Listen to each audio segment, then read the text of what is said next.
Hello friend, আসসালামু আলাইকুম। আজকে আমি পাবদা মাছের মজাদার ঝাল বানিয়েছিলাম। তো চলুন দেখে নিন যেভাবে বানিয়েছিলাম রেসিপিটা। তো প্রথমে বানানোর মতো পাবদা মাছ ভালো করে ধুয়ে ওর মধ্যে আমি লবণ, হলুদ আর একটু কাঁচা সরিষার তেল দিয়ে ভালো করে মাখিয়ে নেব। তো কাঁচা সরিষার তেলটা এই কারণে দেওয়া যাতে মাছটা ভাজার সময় তেল ছিটকে না পড়ে, তো তার জন্যই দেওয়া। তো আমার ভালো করে মাখানো হয়ে গেছে। এবার আমি প্যান বসিয়ে নিব।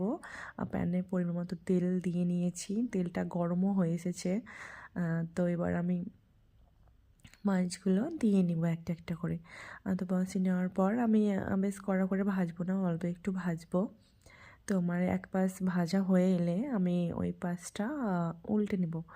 উল্টে নেওয়ার পর আর একটু ভাজা হয়ে গেলে আমি আমার ঝোলটা উঠিয়ে নেব।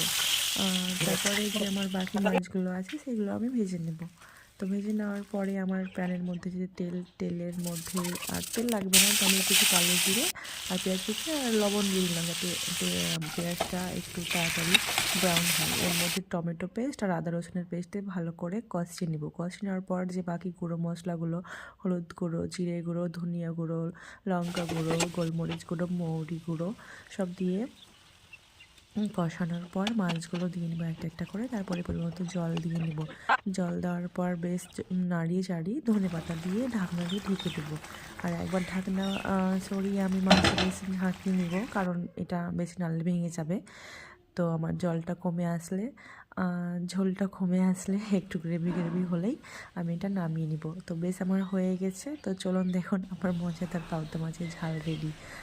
তো খেতে খুব ইয়াম্মি হয়েছিল, আপনারা ট্রাই করতে